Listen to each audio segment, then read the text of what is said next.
You know I'm right. Nick Durst here with Joe Calabrese. And Joe, very excited for our guest here today. As a Giants fan, as someone who went to the same grad school as this guest here today, as someone who has interned at a place he works as well. Very relatable guest for us here today, Joe. Very, very relatable. You're going to have a really great time talking Giants. It's all right. We'll talk Giants again. That's perfectly okay with me. He's got ample experience doing play-by-play stuff for the Northeast Conference. And obviously during his time at WFAN, he's become one of their most well-known reporters. You can see him reporting on the Giants and the Knicks throughout the years. We're really excited to have him on. John Schmeelk. John, welcome to the show. How you doing today? What's up, guys? Good to be with you. I didn't know you're NYU grad school alum. Yes, I am. Went to the School of Continuing Professional Studies for Sports Business Global Media. So, you have my condolences. I appreciate it because I did feel like I needed that at some times because, it was quite the program. I'll say that at the very least. But John, we're glad you're here. How's the off season for you? Since obviously you're very busy, regardless with the Giants, but things are a little calmer once the season wraps up. Hopefully this time next year, you're getting ready for a big Super Bowl game. But yeah, that would be nice. This is usually there are two what I would consider slower parts of the year. If they don't make the playoffs that first few weeks after the regular season. But then frankly, normally in a normal season, we would have been at the Senior Bowl last week. So that would have been a thing. And then a month later, we're usually at the Combine. So you get like 2 weeks from like January 1st to January 14th where there's not a lot going on. And then usually once, if you're having a normal offseason program, which we're not going to have this year and we didn't have last year, you'll have the players in the building usually from early April to mid-June. And then from mid-June to the start of training camp, which is usually the last week of July, that's your other kind of slow period. You'll get 6 weeks, so there's really not a whole lot going on. So those are kind of your brief respites you'll get if you're working the NFL.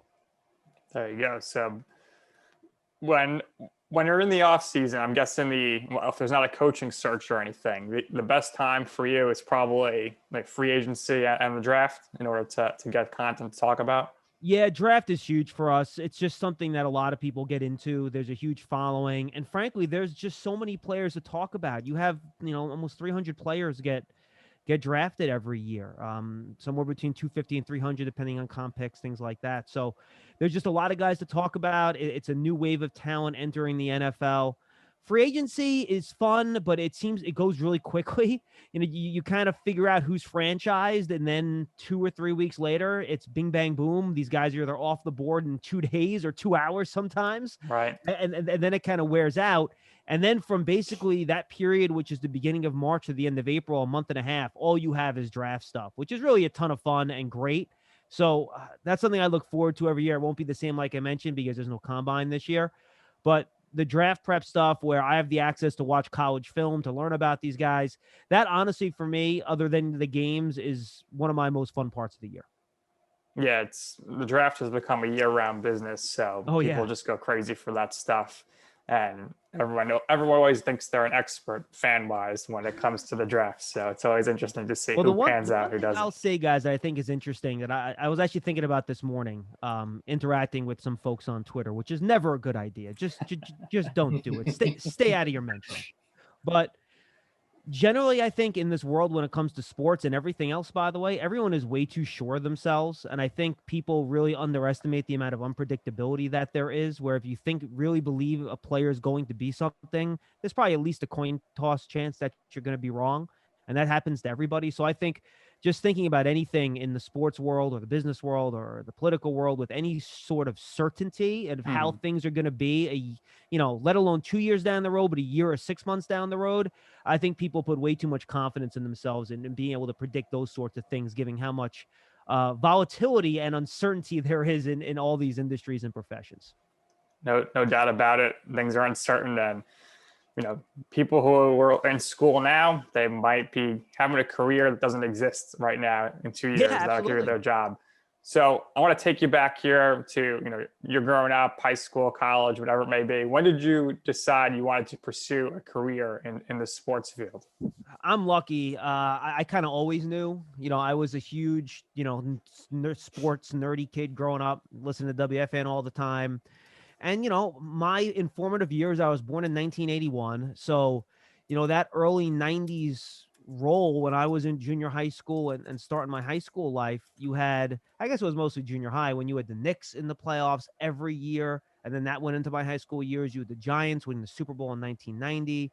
The Rangers won their Stanley Cup. And the Yankees, of course, made their run in from 96 to 2001, winning all those World Series. So those were really all my formative years in junior high school and high school. And I became addicted to it. I just loved every minute of it. So that's really when I got into it. And from really junior high on, I knew that I wanted to do something in sports. And while I was a decent athlete, I played high school baseball. I still, before the pandemic, I played basketball twice, 2-3 times a week. I was never a good enough athlete where I was going to be able to play. So I had to figure out another way to do it. And I thought talking about it would probably be the most fun and the most realistic. So while you were at NYU, you were the sports director for WNYU. Explain how the internship came about. Explain any other internships that you may have had there that helped you there. And when you were at NYU, I got to ask, what was your favorite place to get a bite to eat in the Village? Okay, well, I went to New York City public school at Midwood, so I was fortunate enough to have good enough grades to get into NYU. It was a lot easier back then, by the way, back in '99 when I was accepted. It's a lot tougher now in terms of SAT scores and stuff like that. So, you go there, and this might not surprise people, or maybe it will, I don't know. NYU is not exactly what I would call a sports hotbed. It's not Correct. the big, Right. that's not generally the type of people that go to NYU that love their sports. So when I went as a freshman to WNYU, which is the college sports radio, the college radio station, they had one sports show a week for an hour. It was Monday nights from 7 to 8 called the Cheap Seats. And they also had on the hour, or was it half hour? On the hour sports updates during their afternoon programming from 4 o'clock to 7 o'clock. So that was basically all you can do. When I got there as a freshman, just a volunteer, this isn't a paid deal. You just show up and they say, all right, well, what do you want to do? And then they figure it out. And everything's student run. Teachers, professors, they're not involved. It's all student run, which is really cool. So when I got there were only 4 consistent people working in the WNYU sports department. So it was a real good opportunity for me to kind of step in there. Matt Brown was the sports director when I got there. Brooke Silva Braga, who is now a reporter for CBS, does news stuff for them. You see him on CBS News Morning on week Saturday, Sunday, sometimes during the week too. Does a lot of their digital stuff. And I kind of got in there. And by my junior year, I was the most senior person left standing. And I basically became sports director. And I held the position for 2 years. The department grew to probably about a dozen people while I was there. And now I believe, last I checked, as of about, 6 months ago, they have 3 shows a week. They actually have like a soccer show now once a week over there. They have the Cheap Seats is twice a week now, Monday and Friday. That's something that we did while I was there. And that's kind of how I got into the actual sports radio business and doing radio stuff. And I tell everybody, I learned more stuff working at WNYU and then being the sports director that I learned in any of my classes at NYU. I'm sure my folks wouldn't be happy to hear that given the tuition checks that they wrote. But for me, it was the volunteer stuff and doing stuff at WNYU that really, for me, was the best part of my college experience. And the friends I met there are still my friends to this day, and they're my best friends from college. So when you were a senior, was your colleague Lance Meadow a freshman? Did you cross paths at all with the radio sadly, station? I did cross paths with him at WNYU. He was a freshman when I was a senior. I taught him most of the stuff that he knows that he's good at. The stuff he didn't listen to me about, that's what he's bad at, which is, most of the stuff. But just kidding. I love Lance. You guys know that. But and then while I was at NYU, I wanted to ask my other internships. I did 2 internships at NYU. One, I interned at HBO Sports. I actually got the internship through my buddy Brooke, who I mentioned. He was a producer there before he went over to CBS. And I didn't love the TV stuff. There was just the video editing and all the stuff behind the scenes. It was so granular. And I do some video stuff now, as you guys know, but it was just something that I just didn't think would be a long-term fit for me. There wasn't enough meat and potatoes for me in terms of actually talking about the sports and doing stuff, hands-on with sports. So I did that, and I said, all right, maybe this isn't for me. Though, the window was open because the money in TV is much better than the money in radio. For the folks out there that don't know that, trust me, it's much better. But My internship at WFAN in my fall semester of my senior year, I interned at WFAN. So that would have been 2002 during the football season. And I interned on Sundays, where I helped cut NFL highlights. And then I interned 2 other days a week. And then I was lucky. After my internship was over in January, a few of their producers, Dave LaGreca, who went to Sirius, and D'Amico, who got out of the business, they left the station and they went elsewhere, and producer spots opened up. I got hired. I didn't get one of those producer spots full time right at first, but I was hired part time as everyone kind of moved up the food chain. I worked there as a tape op and a board op and a part time producer for a good year, give or take 6 months to a year, where you're making, oh God, I don't even remember what it was, $12 an hour or something like that. I mean, it's not a lot of money. As I said, it's not great in radio, but I stuck it out. I still lived at home, which is why I was able to afford it. I grew up in Brooklyn, and I eventually got a full-time producer job working for Steve Summers at night. I did a little Chris Russo on Saturdays at some point as well. You go back, that was a day where Adam Shine was part-time over there. I worked with Adam. Chris Carlin was part-time over there. I worked with Chris, Mark Malusis, Kevin Burkhart, for the people that know him from Fox now. He was a part-time host at FAN while I was there. So I worked with all those guys, and starting salary, I'll tell you, it was $25,000 a year when I started working at FAN as a producer. That's what you made. So that's kind of where I started out, and I can talk about the path, how I got to the Giants, but that's kind of where it all started for me. Yeah, WFAN, basically everybody comes in as an intern. When I was an intern there, I also did the Sunday shift, cutting the tape during the NFL games, which was wild, but it was the best shift you could have, man. To watch all the games, yeah. So learn a lot. I also did the morning shift, which was rough. So get in at 6 a.m. after my evening class the night before, and I also did an afternoon shift as well. But you mentioned, working with these titans in the industry. Obviously, some of the people you worked with weren't well known at that point. But you said you grew up, you listened to WFAN. So what was it like, the first time for you when you're meeting Mad Dog, you're meeting maybe Mike Frattesi, you're meeting Steve Summers, and what was your interactions with everybody there when you were an intern? Yeah, Mike and Chris was the big deal. There's somebody you listen to all the time, and you came in, and honestly, look, they were good to me. I really can't say anything bad about them. If you keep quiet, do your work, shut up, and don't annoy them, which is kind of the key when you're an intern, to be quite honest with you. That was kind of what you did. And, John Minko, who's the longtime update anchor there, he was somebody that kind of had rules for interns. And one of his big rules was don't be chatty in the newsroom. And I think what you learn quickly is that there's a lot going on. People are really busy. If you're an intern, keep your mouth shut. Now, when it's not busy and you can ask questions and you learn, that's great. But, these guys don't want to hear from some chatty intern about how great they are, talk about sports with them. They're doing it on the air. They want to walk out of that studio and take a break. So I think you give them a break, but eventually you get to know them. I board opped one of their Super Bowl weeks when they were in, oh boy, I don't remember which one it was. Maybe it was Arizona. I don't quite remember, but I board op with Sal Licata. I was the producer. He was the board op.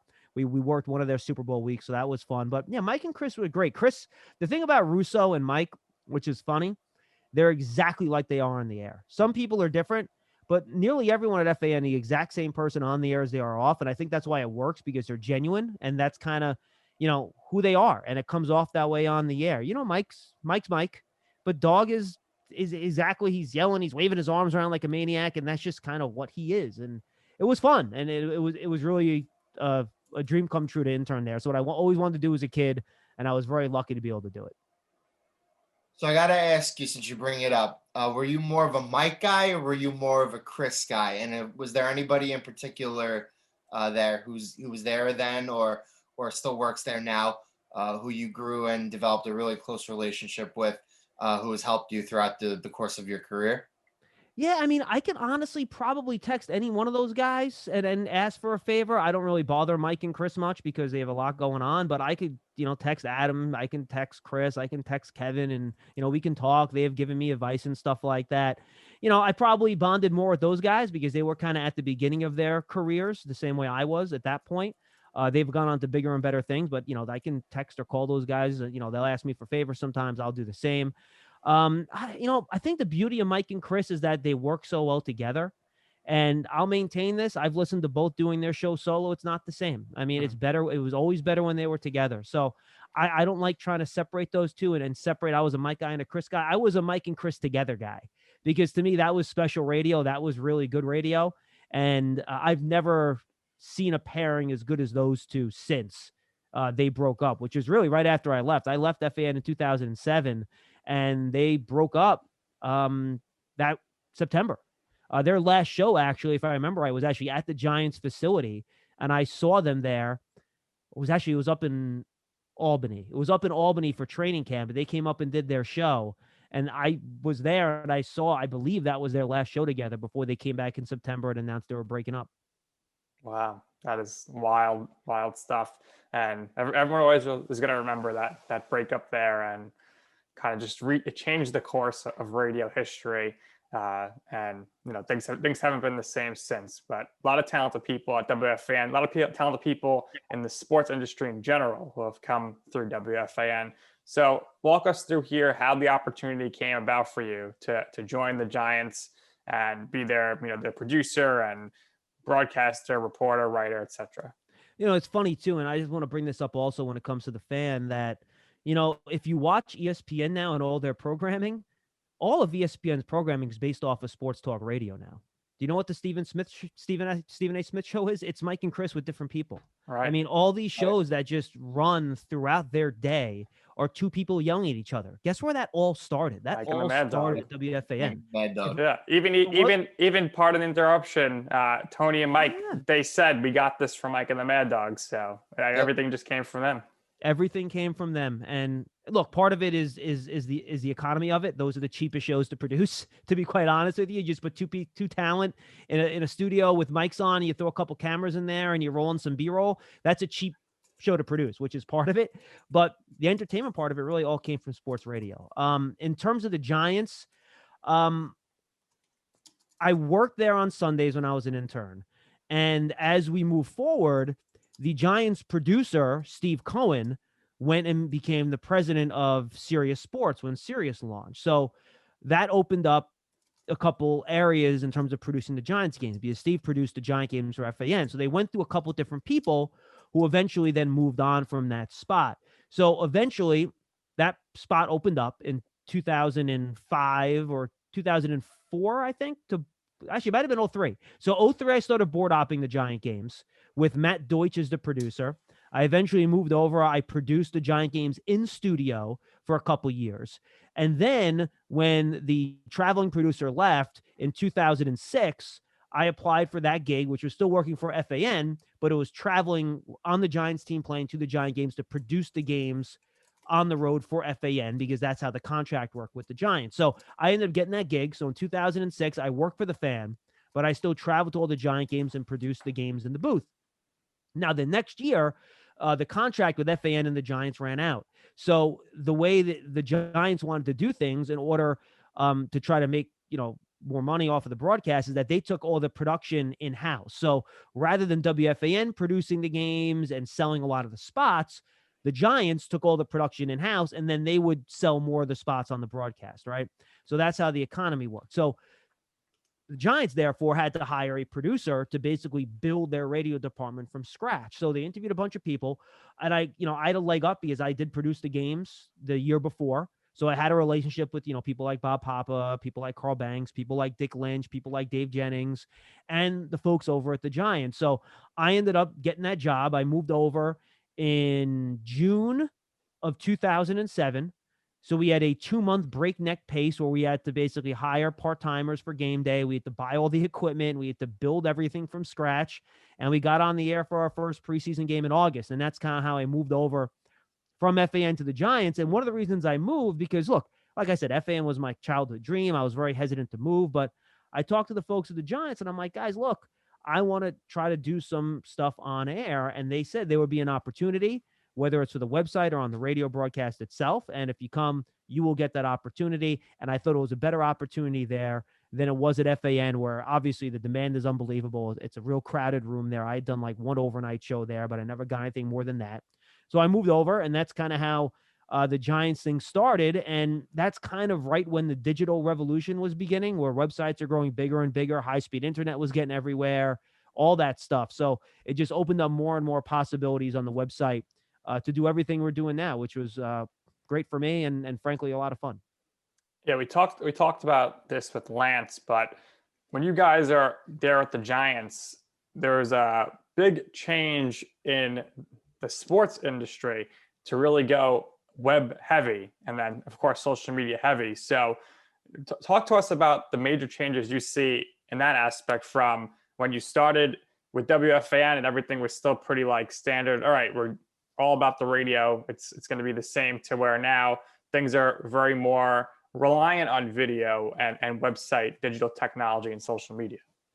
Yeah, it's radio still very profitable for us. It still does very well because you get that listener base, people in the car, and everyone always wants to hear their own broadcaster to the game. So radio is always going to be popular, but now we stream the games too, right? So if you're in the tri-state area, you can also stream the games on giants.com every day. So that's the one way that's changed just in terms of the radio. We'll post as a podcast our post-game show after every game. So we kind of combine our radio content, excuse me, and turn it into digital content. So that's one way that's changed. But look, the focus now, even from advertisers, everyone wants to advertise on digital. That's what people are looking for, whether it's social media or podcast or YouTube, you name it. And that's where they want to be right now in the digital realm. Now, I think there are still some challenges and people are figuring out how to exactly monetize that advertising on social and things of that nature, but that's where people want to be. So we're trying to do a lot more podcasts. We just kind of launched our podcast network a couple of years ago, which has been very successful. We've more than doubled our listenership over that time. We've doing, the live show on giants.com, Big Blue Kickoff every day from 12 to 1. Every weekday, I should say. And that's been going on probably, man, for the past 6 or 7 years now. I have to go back and figure out when that show started. People always ask me, I never remember. I have to go and look because it kind of went in so many different forms over the years. But the reason, by the way, if people don't know, it's called Big Blue Kickoff. Originally, the show was at 9 a.m. in the morning. So it was kind of like kick off your day, Big Blue Kickoff, get it? But eventually we're like, all right, people want to listen at lunch because they're at lunch at work and things like that. So that's why we moved it. But that's why the show was named what it was. So we did the podcast and, it started mostly with like little video interviews. I did my player shows with Sean O'Hara and Antonio Pierce when they were with the Giants from like 07 to 10. We did like weekly interviews with them. But it's, we're just doing more and more now. We built our new facility in 2010. We have a huge in-house television facility. The stadium provides us a lot of opportunities. So it's just growing and growing as things get more digital. So things are pointing less at radio, little less at TV, and more at YouTube and the website and all that sort of stuff. So since you just mentioned it, I want to bring it up. Players, and you could extend this out to coaches and anybody else you've encountered through the years. But which players were your favorite to interview, and which players would give you the best sound bites that you could use? Yeah, Justin Tuck was always one of my favorites. Just a really good guy and a smart guy. I love talking to Justin. Antonio Pierce and Sean O'Hara, different type of guys. Antonio Pierce, what I love about AP, and right now he's the defensive coordinator at Arizona State. We did a huge Giants Huddle podcast with him just a couple days ago, actually, about the Super Bowl, Steve Spagnuolo, all that good stuff. It was a lot of fun. People should go and listen to it. But he's such a smart guy.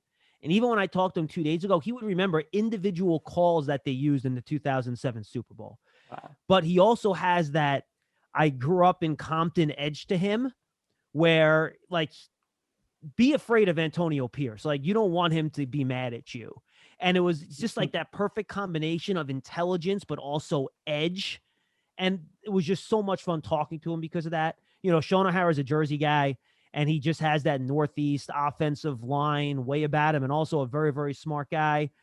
Logan Ryan on the team now is really fun to talk to. Saquon's a great interview. I think he's really, really open. Eli was always great. You had to try to get around the, quarterback player Eli talk, which he goes to by default, which is why, frankly, he never caused any controversy in New York, which is to his credit. But if you could get around that and really get into in-depth football stuff in terms of play calls and stuff like that, I thought he was actually a much more interesting interview if you asked him the right questions, which not a lot of other people did. And then you had some other guys like Deion Grant, the safety, I thought was really fun to talk to. Antro Roll was a guy that I really enjoyed talking to as well. Sam Madison, if you want to go back to 07, another guy that really was a lot of fun. Brandon Jacobs was a guy that was unpredictable. And if you talk to him post game, you always wanted to have that 7-second delay ready because you never knew what would come out of his mouth on the live radio post game show. Those are most of the guys that kind of come off the top of my head. In terms of coaches, Steve Spagnuolo was great. Like he would always, after he walked off the podium for his weekly press conference, he'd kind of come aside with me for 5 minutes and we talk. Mike Sullivan, who was the Giants quarterbacks coach and offensive coordinator for a long time, same thing, great guy. Mike and I have a really good relationship. He's somebody that really fun to talk football with. So, and Tom Coughlin was just great. You had to learn how to talk to Tom and how to deal with him, because if you did it the wrong way, he would really dislike you. And you knew Tom Coughlin disliked you when he ignored you. When Tom Coughlin constantly just gave you crap about stuff and was always on you, and that's what he did with me, you kind of had an idea that he kind of liked you because that's just kind of how he operated. So Tom was a lot of fun, just in terms of his, he kept everyone on his toes. And that's what I loved about being in that building when Tom Coughlin was the head coach. Everything had to be done the perfect way and just so. You had to be 5 minutes early. I still remember this. You'll love this story. So we usually did Tom Coughlin's coach interview on a Friday, right before Sunday game for the radio broadcast. But for this particular game, for whatever reason, we didn't do it on Friday. We had to go to the team hotel on Saturday morning to record the interview after his team meeting. So we were supposed to do it at 11:30, right? Bob and I show up, Bob Papa, to do the interview at 11. We're giving ourselves a half-hour cushion. I'm on my way. Pat Hanlon, the Giants PR guy, texts me, and he goes, "Guys, coach is ready. Where are you?" Yeah, it's like 10:45. I'm like, all right, well, we'll be there in 10 minutes. All right, Pat. So we get there, and Tom's sitting there on the little couch in the hallway of the hotel, looking at us. So we walk in. He goes, "Oh, guys, I guess half hour wasn't early enough, huh?" We just all started laughing because he knew. He wasn't mad at us, but it was just one of those deals where it's just, Tom was always somebody that you had to do things a certain way. And I think it made everyone in the building just a little bit sharper, which was a good thing. Certainly always love those stories about Coughlin. And Strahan made a post on social media the other day. He was like, "I was 5 minutes early for this photo of him and Coughlin." And you always get some great memories around this time of year with the Giants. I wanted to ask you, WFAN, you leave from a producer role, but then you start doing writing, and you're doing Knicks, and you still do the writing as well. How did that opportunity come about for you? And again, this is when WFN started kind of putting more of an emphasis on, we got to do some .com stuff here. Yeah, I had started, I believe in my last year there, they had just started doing website stuff, and I wrote a couple of Knick blogs for them before I left. So I kind of kept in touch with them after I left, and I did it occasionally. And then it became bigger, and they wanted more, and they made a whole department out of it, which was great. And then they wanted to build their podcasts up. So 2-3 years ago, I started the Bank Shop, my Knicks podcast, which is we do now once or twice a week.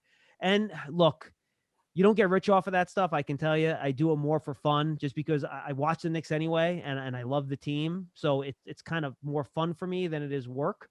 It takes time, don't get me wrong, and it drives my wife nuts a little bit, because it puts more on her with the kid. But usually I'm doing stuff at night and stuff like that after she's asleep and all that stuff. But, it's just something that I kept in touch with them about. I love the Knicks, and the Giants are okay with me doing it because it's not football or Giants related. So it's able to kind of keep my toe in the water there for future opportunities, obviously. But more importantly, it's just something that's fun and I like doing.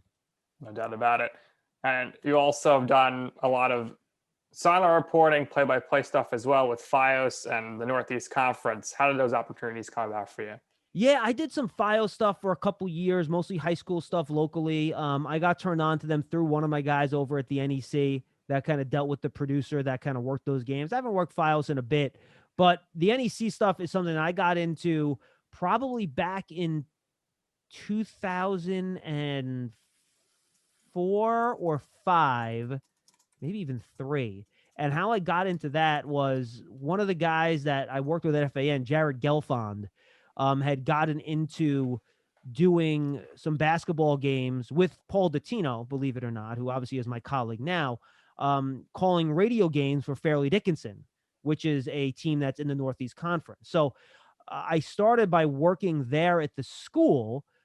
Jared left FAN. He was actually one of the guys in line for the Giants spot, decided not to do it, which is one of the reasons I got to where I am today. And I ended up taking over his spot with Paul, who I hadn't really met before doing Giants, which is kind of funny, doing Fairleigh Dickinson games with him. And then he, at that point, had been doing games for the Northeast Conference directly on television. So as I worked with Paul more, and then the Northeast Conference expanded their television package, they were on MSG back in the day. Now they do a lot of, digital stuff. So they started a football program as well. So I do sideline for football. I rotate sideline play-by-play for their basketball. So that's kind of how I got hooked up there through Paul, who was working there at the conference when I met him doing Fairleigh Dickinson games. And Paul and I actually had a chance, and I forget what year, I have to check. Fairleigh Dickinson went to the NCAA tournament, and they were the 16th seed. They played Illinois in the first round. That was the Illinois team that had Darren Williams. Was it D Brown? I believe it was. I'm sorry? I believe it was in Luther Head. Luther Head. That was a third guy, right. That team that went to the championship game. Correct. Yeah, I remember that team you're talking about. Those are the three guys, and believe it or not, one of Fairleigh's players hit a three right before the half, and at halftime it was like 40-37. And we're sitting there, 1 versus 16, halftime 40-37. Where do I sign, right? I mean, just a miracle you're in the game to begin with. They ended up losing by 25 or whatever. But it was a good run, and that was kind of my first really cool big event experience, going to a big event like that and calling it. And the cool thing is that like 5 spots down on the table, calling the game for CBS was Dick Enberg. So wow. I had a chance to meet Dick Enberg while I was there, which was also pretty cool. Yeah, it sounds amazing. We had Paul on recently, and his energy is just off the charts. And he's somebody that if your energy level is not up to speed with his, he's going to get you there. So just by being around him, I'm sure that it had some effect on your energy level too. I wanted to ask. I also, by the way, think it's my responsibility to level Paul a little bit sometimes. I'm curious. Like sometimes he gets too high, and I need to be the guy that has the tranquilizer gun, and I have to shoot him in the neck a couple times to bring him down a little bit so his head doesn't explode. Yeah, John. He's Paul's was very upset that he wasn't allowed on the field this year, obviously. But whenever he's allowed back on the field, you got to hook up like a GoPro on him or something, because when he sprints for the players for the post-game interview, there's absolutely nothing like it. That'd be some great content. Did you guys see the Brian Baldinger post this year on Twitter where he saw him running on the sideline? Did you guys see that one? No. So back in October, Brian Baldinger, and if we wanted to spend the rest of this making fun of Paul and Lance, I'm all for it, by the way. So Baldinger posts this thing on Twitter. It was a video of a long Saquon Barkley run. This was in 2019. And Barkley was running like a 40-yard run down the sideline. And I don't think he scored. He got tackled. But all of a sudden, you see this guy on the sideline behind, in the bench area, all in black with his black overcoat, with his little clipboard, running, trying to keep up with Saquon. And he's running down the sideline. And Baldinger, you guys can find it. It's hilarious. Yeah, look for that. Look for it. He's looking. He goes, "Who's that media guy that's keeping up with Saquon? Who's getting the story? Who is that? Who's Batman running there on the sideline?" Of course, it was Paul Dottino. Yeah, I think next time there's a combine, you got to get Paul's 40 time. Yeah, it's gonna kill me not being at the combine. Paul says he misses being on the sideline. I miss being at the games this year, and we could talk about it if you want. We could do all our road games from the studio. And I've been to basically every NFL draft since 2003 or 2004.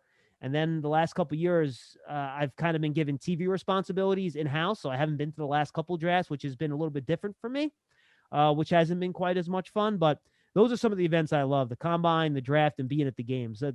Those are highlights for me. So another question we like to ask people who do play-by-play and sideline stuff when they come on is the prep work that they do. Now, I know some people out there tend to create their own notes.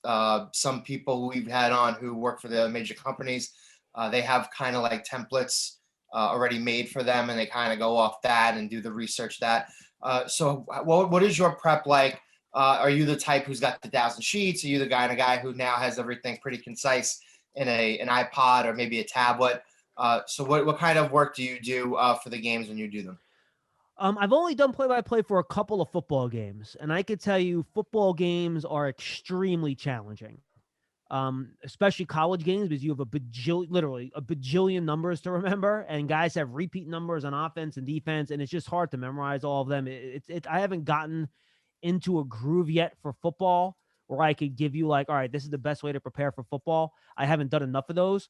For basketball, I'm in pretty good shape. I like to make the charts myself because writing the stuff down helps me memorize numbers and names and things of that nature. So I have pre-made up for basketball. I believe they're Excel sheets where, they're 8.5 by 14. They're the legal size. And you basically go down, you have 14 players or so with room for their number, their name, different stat categories. So I'll fill that in by hand before every game with, marker and pen and stuff like that. And that's how my basketball prep goes. Prepping for a basketball game, especially if you're familiar with the programs, isn't that much of a truck. I'd say probably making the boards a couple of hours. Then I'll probably, in addition to I'll have one board for each team on 8.5 by 14. So one for one team, one for the other. And then I'll usually do one other sheet, which is kind of cut in half. The top half will be one team, the top half a different team. And I'll put some team stats on there that I think are significant. Usually if they're either first or second or last or next to last in a category, I'll put that on there. And then I'll also put the notes from the interviews I do with the coaches during the week on that sheet. You can't put what I struggle with, and I think a lot of people do, is that I don't want to leave anything out. But you get to the point where you can sometimes put too much information on these sheets where it's information overload, and then you can't find the stuff that's most important. So I think there's a sweet spot where you have enough stuff written down that's the most significant and the most important, but you can get to the point where there's too much, and then I think you lose the bang of what you do have, and sometimes you might forget the most important stuff because your sheets are so inundated with notes that it's just kind of hard to tell them apart. I can tell you for football, Bob Papa does everything by hand. He will literally take a ruler on a vanilla folder and create boxes in the shape of the alignment. So he has like 4 defensive linemen, 3 linebackers, the 2 corners, and then the 2 safeties up top with starters and backups. And he will by hand fill in name, number, stats, all that stuff. And his handwriting's immaculate. And they're like legitimately beautiful looking cards when he's done with them. But that's like 5-6 hours of prep that he goes through for each one of those games. He really works his butt off, and it shows when he gets on the air. No doubt about it. So you did mention, obviously, the difference from the 2020 season as a regular season. Definitely touch on that, but also want to know on a typical, season when you're there, what's your go-to snack or food in the press box, and also what are you doing during the game? Are you taking notes, or are you just referencing, the handouts that they give you in between, the halves, and how are you preparing for post game? Yeah, well, I'll talk about this year first. It was very different. So we had to do everything from our studio with the feed coming in on satellite trucks. We had an all 22 feed, which is basically like a wide shot of the field that shows everything that's happening that's not on the TV feed. And then we get the regular TV feed that everyone else kind of gets. And that's how we called the games. I think we did a good enough job where if you didn't know we weren't there, you wouldn't know it. But look, it isn't the same. There are some things you see a little bit better on TV, some things you don't, but you just miss the atmosphere. And when you're in one of these stadiums with 70,000 people, there's a buzz that gives you some natural adrenaline when you're doing one of these games. And it just wasn't there this year. Mm-hmm. And I miss that. And I hope we get that back this year. In terms of the game itself, my 2 main jobs is, number 1 is paying the bill. So that's handling the copy. So that's really the most important thing that I have to do, that must get done, because people are paying for reads and placements in the broadcast. So my number 1 job is making sure stuff gets read at the right time in regards to our schedule that we make before the game starts. So once we get past that, I will take notes for my written story after the game, where I kind of do my game summary, where I talk about important plays and things like that.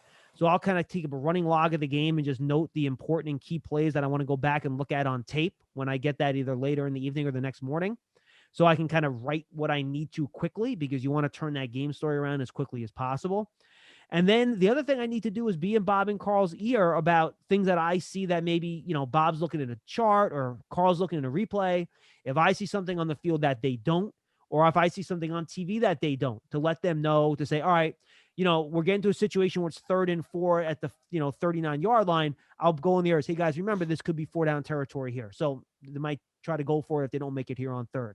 Just to make sure that they're keeping up on things and trying to look ahead a little bit, because there's, Bob's so focused on identifying who the players are, the numbers, just to kind of keep an eye on the big picture to make sure they don't miss things of that nature. Yeah, so that's all really great. I think all the broadcasts this year did a really great job amidst everything that's going on. And I want to say that we had a lot of fun doing this with you. It is our hope that maybe one day soon we could have Bob Pop on. Maybe we do have Carl Banks on. That would be really, really exciting to have. I think they do a tremendous job. Obviously, you do as well. So thanks again, John, for coming, doing this with us. We really, really appreciate it. We always give our guests here the last words. So if there's anything you would like to share or promote for our listeners, go ahead, go right do it.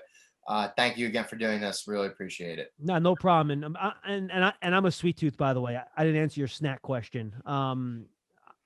They have cookies in the press box, which are bad, but also excellent. So that's my go-to during the game thing. And every year you gain 10 to 15 pounds during the football season between the press box food and then the food you eat when you travel on the airplane and in the hotels going out to eat. It's never a good thing for the waistline when you travel. So avoided that this year, which was nice, but I'll happily trade the 15 pounds for being able to do games at stadiums again. Look, I would just say that if in terms of you're somebody trying to get into the business, understand what you're getting into when you decide to do sports. It's not going to be something that gets you rich unless you make it big.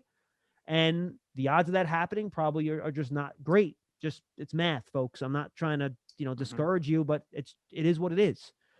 Your hours are not going to be great. I'm lucky. I work off season. I'm, 9 to 5, Monday through Friday. I have one of the best schedules in sports. And that's working 6 or 7 days a week for half the year from August to December. But it's still better than what 95% of my colleagues have that are working at nights, working weekends, or away from their families, all that stuff. So understand you're getting into that. Understand when you start in this business that you're not going to make a lot of money and it's not going to be that much fun. You're probably going to have to cover, high school sports or low-level college or some other thing you don't want to do. But that's how you start, and you have to grind through that. And generally speaking, hard work gets rewarded. And I think, you just have to grind to do the best you can. Keep to your own standards, which should be higher than everyone else's. Go out and do more if you can. There's so many ways to go out there and do things on your own on YouTube, do a podcast, write a blog, whatever. Do it. The more reps you get doing this, whether it's writing or broadcasting, the editing, the better you're going to be at it. So work at it, get your reps, and hopefully everything will work out. But there are no guarantees in this business, and it's tough. It's a tough slog, but the rewards are great, and it's a lot of fun. But it's also very difficult to get where you want to go. But once you do, it's great, and I wouldn't trade it for anything. I'm not sure I would tell my daughter to get into this, but for me, it was great. In terms of the stuff, if you guys, listeners, want to check it out, I mentioned at the Bank Shop, my Knicks podcast, WFAN, my Knicks content. The Giants have their podcast network, Big Blue Kickoff Live, every weekday, 12 to 1, which we'll be recording shortly. Giants Huddle podcast, and of course, Giants.com, all my written contact there. And you can find me on Twitter at Schmeelk. I know that's not hard. That's pretty tough to spell, so I'll do it for you. SCHM, 2 E's, LK. So, guys, this was fun. I really appreciate you having me on. Hopefully, the guys out there trying to get into this business kind of see how it's much about hard work, but also about connections. And I guess I should leave you with that, right? You talked about how I got these gigs. A lot of it was, well, I knew this guy. I met this person doing this, and he helped me out there. Make connections and show people that you work with that you're reliable and you're fun to be around and you're a good person. And then that person, when the time comes and there's an opportunity, might help you. So it's good. It's important to be good at what you do. That's a baseline, but you can be really good and not, get more in this industry. The key is to making those connections and knowing people to help you move into these areas. It shouldn't be that way, but that's just the way the world works, man. It's all about who you know as much as it is what you know. So just something to keep in mind.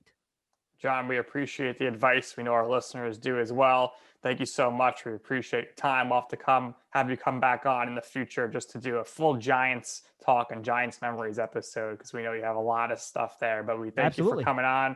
And that's going to do it here for this episode of You Know I'm Right. So for our special guest, John, my co-host, Joe, I am Nick, and this has been You Know I'm Right.